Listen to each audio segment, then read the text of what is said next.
Hello, my sentient spawn. This is Seamus.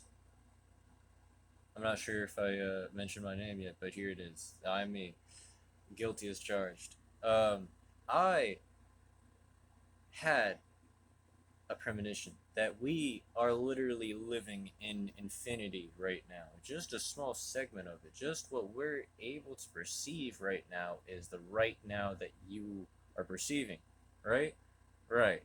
It's because of our souls being in the most complicated form that it is, our bodies being in the most complicated form that it is through a natural progression of evolution, uh, that means the soul within our body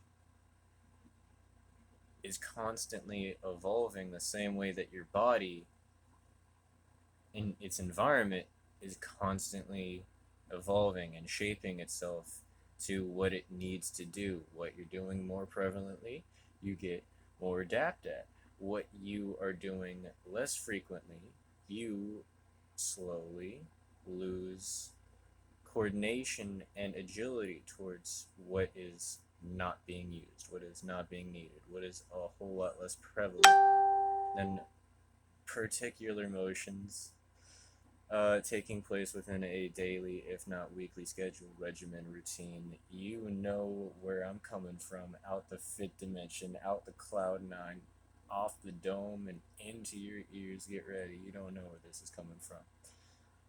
Oh, the holophonics coming in from the spectrum. I see chromosomes spiraling out rainbow esque in the uh, chroma reflection coming out like actual chrome.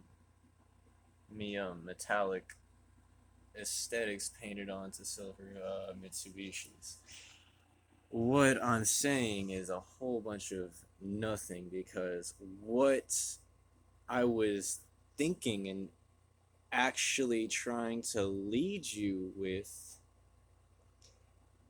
in just the context, just in foreshadowing, just in what I've laid in between the lines. It's a grammatical puzzle for you to put back together, pick and piece up. I'm not sure if anyone else has been noticing this, but for all you people that are noticing this, that everyone, literally every single person that I'm talking to, has recently started talking in a fashion that is, well, just different from what they're thinking. You can tell what they're thinking, and you can tell what they're intending to tell you, and you can tell what they're really saying. None of it really adds up, but it kind of puts you towards a general direction. It's like, right, yeah, no, I see what you're saying. But no one is really saying a gosh darn thing when it comes down to the bottom of it. They're essentially elaborating a lie good enough to be passed or good enough to be passable by anyone to witness this lie, and the person who it's really meant for gets the truth the person wanted them to hear. So I'm just learning a whole lot. I don't know the sequencing or why it's all coming out of the video. It's just verbal vomit, but it's just coming out all because I'm so excited, and it's hard to contain these thoughts because I don't want to risk having a good thought, sitting on it for a while, being like, oh, I gotta make a video, oh, gotta write this down, oh, gotta do something with it, and then right when I'm ready to do it, right when I'm motivated to do it, you see, it's back in oblivion. And the main reason I was pointing out that we are living in literal infinity just in our small little compact compartment is something that I want you to try and envision without fully believing. You have your own beliefs, you've had your own belief of what the universe is. Now I'm just giving you something to sort of consider and look at upon from a third party perspective, so you can not have that much, like obligation towards it while you're just trying to relate to it on your own terms. So my idea is we literally live in infinity, meaning that we literally live in infinity, meaning that there is indeed more than one God, there is indeed more than one universe, there is indeed multiple creators and creations, and there is also a central figure in control of everything in tandem. Everything. So there is a higher degree to physics beyond quantum, beyond multiversal. There is a central plexus for everything, but that just kind of shows where we are right now, right? We are in this body having a human experience. So gods, what is their purpose? They create things, they establish order, and they set energy frequencies to certain tones. They are like keyboard tuners for a matrix. Now, one day we will evolve through our spiritual journey from a point of humanity to a point of complete sentience, complete consciousness, and complete creation on its own. We will be creators of our own paradigm, of our own universe, and of our own reality. That's the reason why you don't see God anymore as prevalently as people have been back in the past. One, they knew things were going to complicate, that his presence would influence us in a very particular manner, and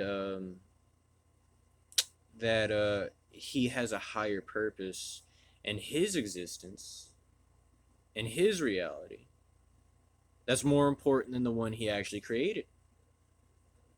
That's why I love Hinduism. You talk about Shiva married to Parvati, and all these other gods and goddesses. It's like, yeah, you could see to a degree of where this creator loves his wife more than the sake of the rest of humanity. That's how real and personal his love is to his own lifestyle that was here before anything here was. So the wife comes before any of those children, unless, you know I mean, there has been a few of us children to really just go, ah, God, and just really captivate and capture the heart of the actual creator itself, where it's like, you're blessed in a very particular manner, because you are particularly affectionate to your God, to the God, or to some representation of what actually is and what may be. Really, there's ancient, old, forgotten gods all over, many other cultures that have actually been closed off from the rest of the society, that have actually been the victims of genocide, and all of their historical documents have been burned, broken, or hidden, and greedily kept up in some archives for, someone to keep a hold on until it's absolutely important that this knowledge needs to get to the White House or wherever, this, that. It's not like, oh, we can simply just hold it, use it, and have this knowledge. Because, gosh darn, if we were 1,000 years ahead of where we're actually supposed to be. And I wouldn't surprise a single one of us if we were a couple thousand years behind on where we could be right now. You know what I mean? Either way, I hope that everyone's able to have a positive takeaway from everything that I've been able to say. And if you're not, that's okay. If you had a violent disagreement within your own mind towards me at any point, I don't care. Put it in the comments. I value every single piece of feedback from every single person watching this, regardless of how you feel about me. You know what I'm saying? Like, we are all people, we all deserve the respect because we've all gone through trials and tribulations. Now I'm just bringing out forth my own revelations to people in need of salvation, and I hope I was able to bring you, even if just a small morsel, a piece of it. Peace be with you, and have a good one.